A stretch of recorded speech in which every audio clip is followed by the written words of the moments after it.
In the exclusive neighborhood of Holmby Hills, Los Angeles, sits an estate that spent nearly half a century as the ultimate forbidden adult playground. An undeniable icon of American pop culture, a place where the boundaries of highbrow intellectualism met lowbrow scandal. But it wasn't always this way. Long before it became a global symbol of hedonism, these grounds were developed by some of the most prominent businessmen in California. In fact, the original owners created a botanical garden here that was said to be so breathtaking that streetcars regularly brought tourists to the estate for weekend family visits. So this contrast brought me to a question. How exactly did this dignified 1920s family estate transform into one of the most controversial cultural landmarks in American history? And why did it need a zoo license? Stay tuned to find out as we explore the rise and fall of Playboy Mansion. I'm your host, Ryan Socash, and you're watching It's History. To understand how this controversial landmark that we now call Playboy Mansion came to be, we actually have to go all the way back to the early 19th century. Around this time, a soldier named Maximo Alanis established a farm on the outskirts of the then Mexican settlement of Los Angeles. His family occupied that land for a generation, and it wasn't until 1843 that the governor officially awarded the family a 4,438-acre grant. Following the Mexican-American War and California becoming a U.S. state, the soldier sold the ranch in 1858 for roughly $1,000 to a prominent merchant and early mayor of Los Angeles named Benjamin Don Benito Wilson. Then, in 1884, the ranch was sold yet again to John W. Wolfskill, a wealthy orchardist. And by the great Los Angeles real estate boom of the late 1880s, he partnered with a rail company to lay out an 800-lot town that he called Sunset. This was a pretty critical turning point. Although the venture totally collapsed, leading to lawsuits and so on, the notion of urban sprawl was seeded in California. By 1911, the owner of the Broadway department store, Arthur Letts, bought the ranch for an astounding $2 million. After he died in 1923, his son, Arthur Letts Jr., and his son-in-law, Harold Jens, carved up the land into a modern subdivision. In the process, they created districts such as Westwood Village and Holmby Hills, named in honor of their family's ancestral town back in England. This is where, in 1927, Arthur Letts Jr. commissioned prominent Los Angeles architect Arthur Roland Kelly to design a 29-room, 21,987 square foot residence. A residence that, for better or worse, would one day come to redefine American culture.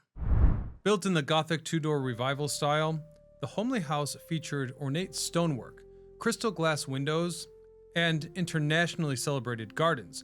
Inside the home, on the ground floor, guests were first greeted by the Minstrel's Gallery, a great hall flanked by a richly carved double staircase leading to a second-floor ballroom designed specifically to host musicians and orchestras during formal galas. There was also the two-story Great Hall, which served as the central focal point of the entire interior. This area featured Italian marble flooring, dark hand-carved oak paneling, and two-story leaded glass windows, offering sweeping views of the rear landscaping and golf course. Tucked into the walls of that space was a custom pipe organ, concealed behind an intricate hand-carved wooden sliding door. For less formal meetings, the owners enjoyed the living room, designed with Jacobean-inspired decorative plaster ceilings, dark wood paneling, bay windows, and carved stone fireplaces. And of course, there was the Georgian dining room, contrasting the rest of the home with an 18th century English Georgian aesthetic, complete with classic painted paneling and a marble fireplace. Upstairs, the home had 7 bedrooms, decorated in 1920s French Revival style. The master bedroom embraced an expansive layout with French Deco design influences, whereas the master bathroom featured a freestanding rectangular tub carved from black and white marble. And of course, maintaining all of this were the servants who lived in the West Wing's quarters. In addition to household staff, this area held domestic kitchens and utility rooms. Now, although the house was basically a small castle in its own right, its most impressive features revolved around horticulture. You see, the home's builder, Arthur Letts Jr., inherited a passion for gardening from his father.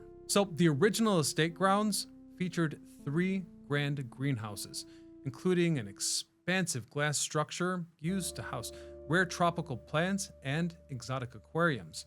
Outside the home, a wide cobblestone driveway led past what could best be described as an outdoor botanical garden. Now, this layout was no coincidence. Decades earlier, his father, Arthur Sr.'s original gardens, were so monumental that they were open to public tours. In fact, it was Arthur Sr.'s wish that the gardens be continued even after his death. However, that would not be the case. By the time Arthur Jr. passed away in 1959 at the age of 68, the estate was left to his widow, who in turn sold it to a biomedical engineer named Louis D. Statham. And that new owner didn't hesitate with his full-scale, multi-year renovation. Well, he did retain the original 1927 exterior. He modernized things like the interior infrastructure, refreshed the living quarters, and updated the 5-acre grounds. By the 1960s, he had also constructed a separate timbered building on the north side of the grounds. But then, tragically, following the death of his wife, Louis began spending most of his time at his primary estate in Lone Pine, California. At this point in the mansion's story, it sat vacant, to the extent that Louis allowed charity groups to sometimes use it for high society galas, fundraisers, wine tastings, and all the rest of it. And for the most part, things remained that way until the late 1970s, when Louis sought to fully divest his LA real estate holdings to focus on things like his scientific endeavors and national chess sponsorships. This is where Statham officially placed the mansion on the market. In turn, the listing was discovered just 1 year later by a model named Barbie Benton, who, as it turns out, was seeking a new place of residence for her boyfriend back in Chicago, Hugh Hefner. Hold that thought.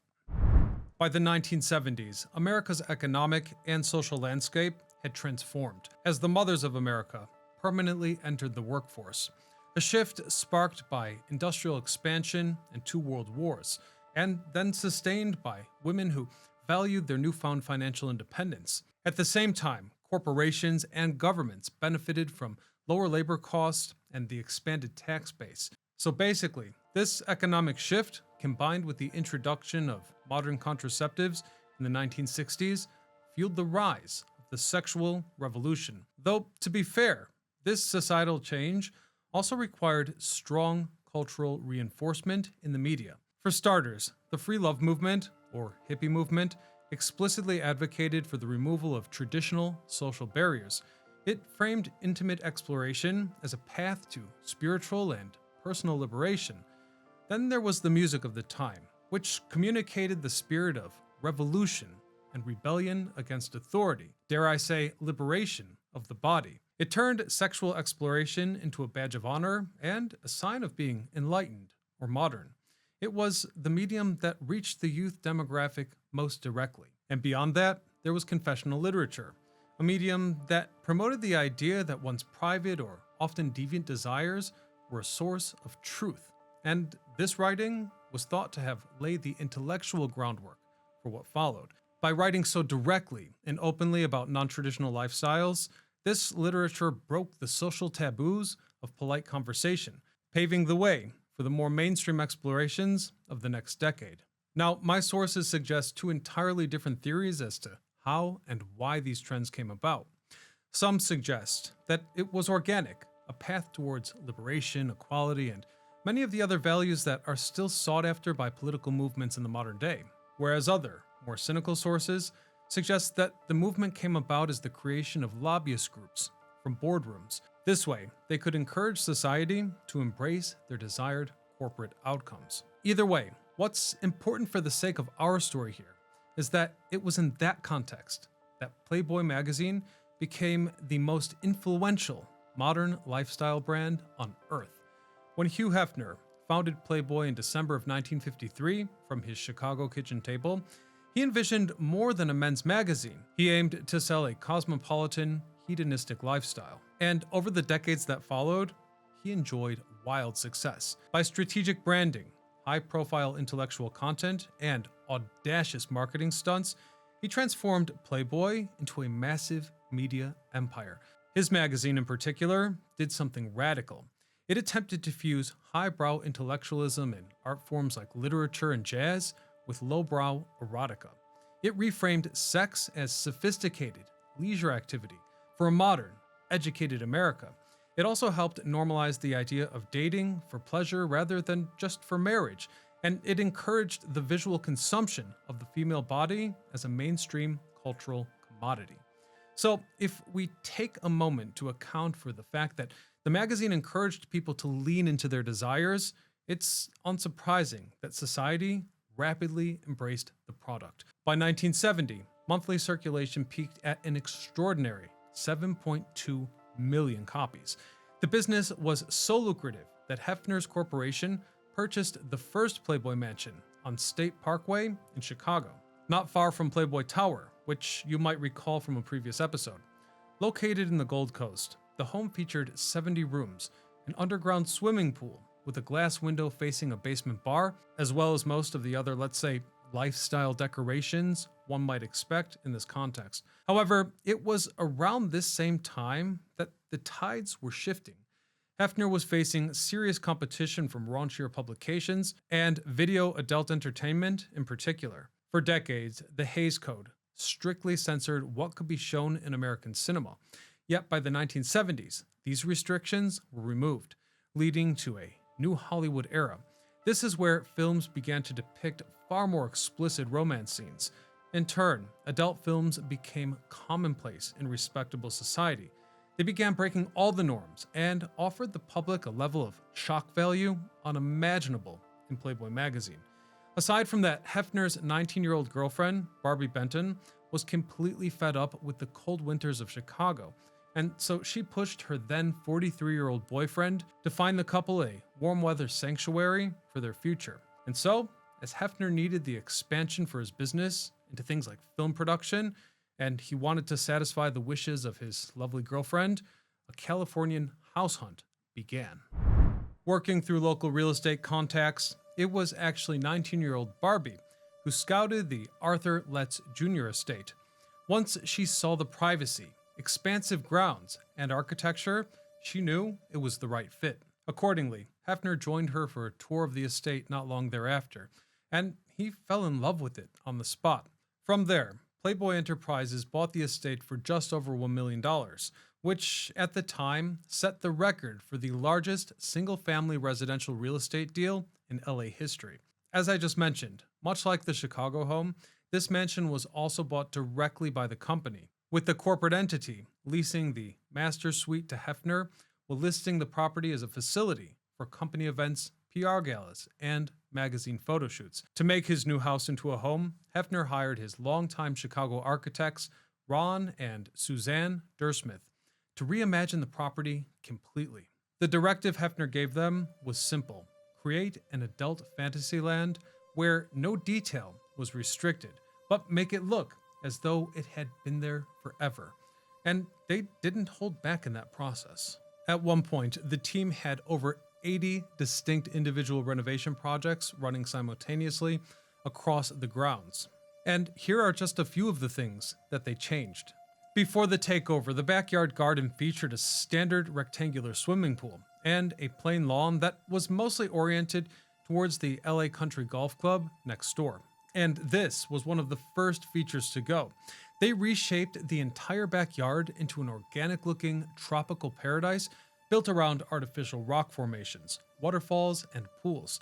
The grotto, as it's known, also had an artificial cave, a swim-in whirlpool bath, and offered a dark, intimate area for visitors to enjoy themselves. That main pool was linked to an entire system of surrounding streams and koi ponds filled with boulders and dense tropical flora. Shrubbery set up to hide the surrounding city completely. Inside the house, located on the second floor, was Hefner's private bedroom. This area was completely gutted and rebuilt as his private 24-hour command center and living space. The centerpiece was a custom 8-foot-wide circular rotating bed, outfitted with plush silk and velvet upholstery, vibration settings, and an automated system that rotated the bed towards the fireplace, TV, screens, or windows. This luxury suite was also ahead of its time in terms of media integration. Control panels built into the headboard gave Hefner remote power over the lights, curtains, music, and an extensive closed-circuit TV setup. As for the bathroom, that area featured custom-carved stone, oversized sunken bathtubs, and mirrored ceilings designed specifically to serve as sets for magazine photo shoots. So, generally speaking, the estate was largely overhauled to refocus the house to accommodate things like large-scale parties and a constant rotation of guests who needed recreation. A separate structure on the grounds was converted into an arcade packed with custom pinball machines, early arcade video games, jukeboxes, pool tables, and plush seating lounges. Back inside the house, that grand room you might remember from earlier was converted into a movie theater, featuring things like a hidden pull-down projection screen and, of course, the historic organ. Apparently, Hefner hosted nightly movie screenings here for his inner circle and celebrity guests. So I think you get the point. The house was, to a ridiculous degree, set up as a glorified bachelor pad. So this next part, in that context, I found to be pretty interesting. Because Hefner was an avid fan of exotic wildlife, the grounds also became one of the very few privately owned but fully licensed zoos in Los Angeles. Massive wrought iron cages were constructed along the pathways, housing exotic birds like flamingos or peacocks, as separate enclosures held squirrel monkeys. Stone pathways wound through simulated redwood groves, fern grottos, and hidden garden nooks, equipped with outdoor speakers and, of course, mood lighting. With that in mind, I also want you to remember that beneath this whole fantasy aesthetic was a heavy commercial infrastructure, an infrastructure that was used to run one of the most high-volume media companies in the country at the time. The estate was refitted with a commercial-grade restaurant kitchen capable of offering a 24/7 cook-to-order menu for the staff. In terms of security, there was an armed gatehouse, perimeter motion sensors, and closed-circuit security cameras all across the property.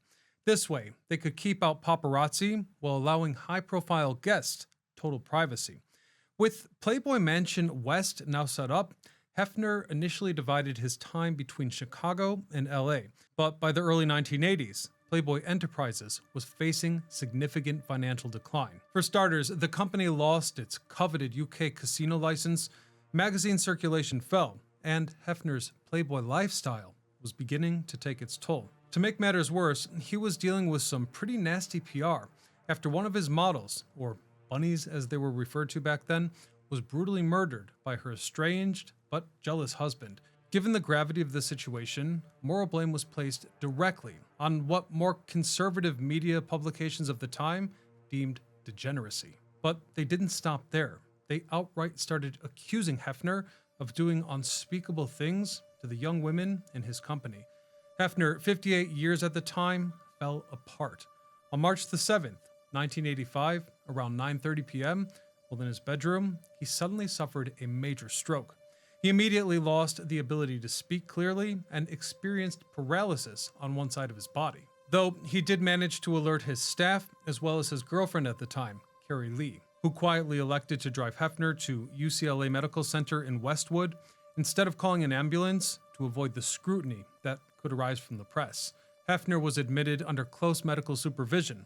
The stroke had left his brain's speech center damaged. He understood what people around him were saying, but he could only speak in slurred, garbled sounds. Let that sink in. For a man who built his empire on communication, writing, and smooth charisma, the loss of speech was terrifying. For the first 24 to 48 hours, Playboy's public relations team tried to downplay the incident, telling reporters that Hefner was simply in the hospital for routine testing and exhaustion. However, rumors to the contrary quickly spread throughout LA. By March 9th, Playboy Enterprises officially released a statement confirming that Hefner had suffered a mild stroke. Remarkably, he would come to make a full recovery, and later referred to the stroke as a stroke of luck for the life-altering epiphany that came with it. Apparently, he realized that he was lonely despite being constantly surrounded by people, and so he proposed to his girlfriend, quit smoking cold turkey, cut back on his work hours, and began a step-by-step transferring of power to his daughter Christy. This is where Christy Hefner, as president and COO, began to eliminate vanity expenses. And since maintaining the practically unused 72-room Chicago compound cost Playboy around $500,000 a year, it had to go. With that, the decision was made to completely center operations in LA.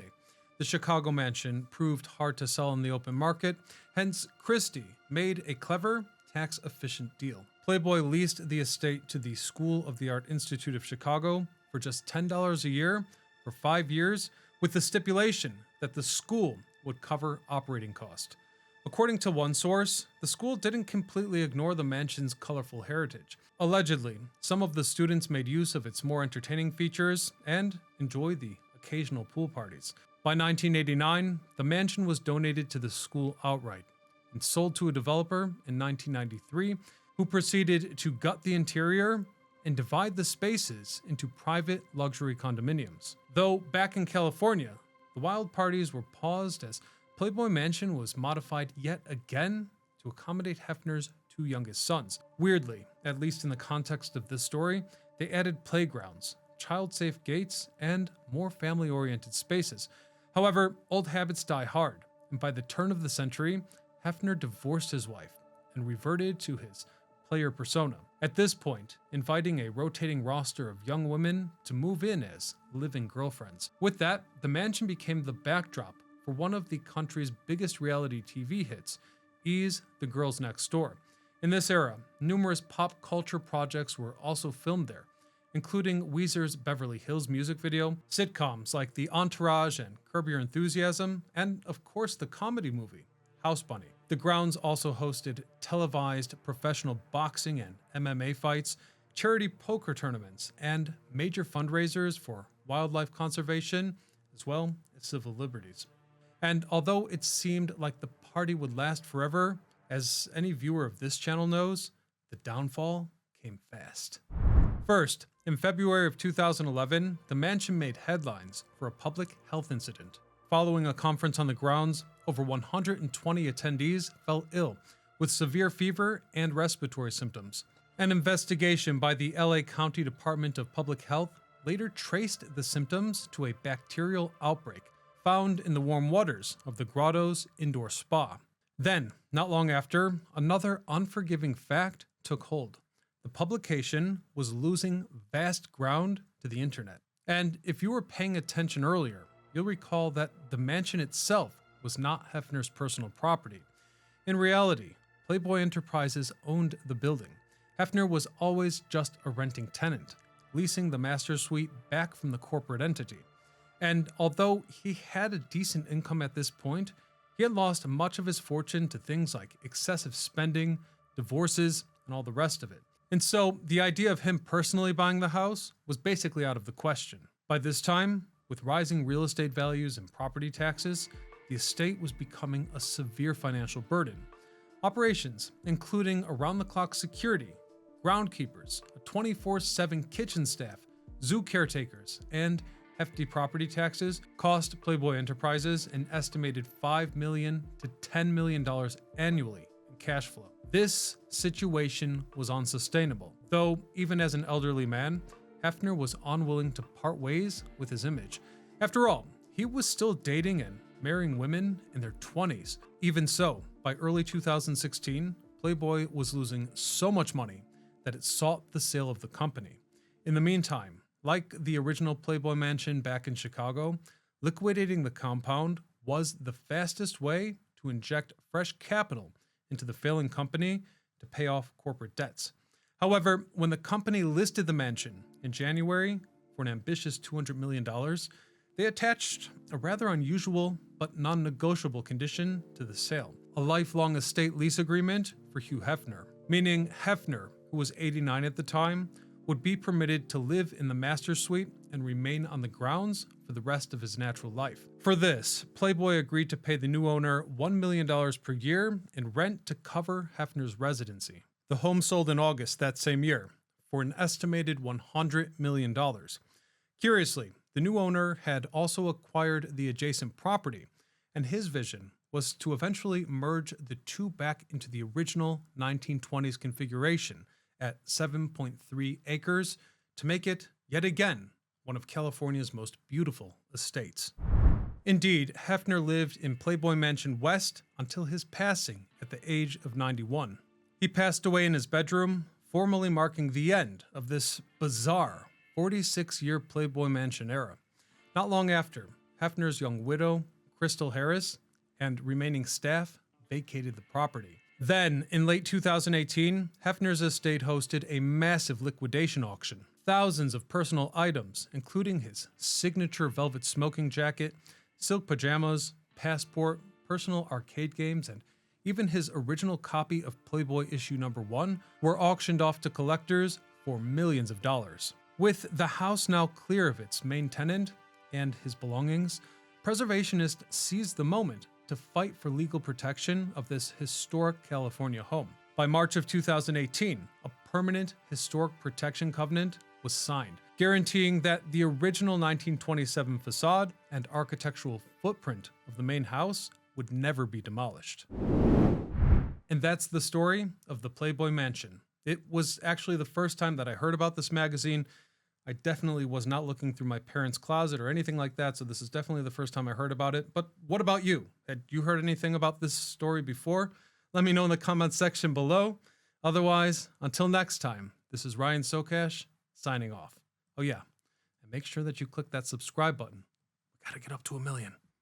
See you guys.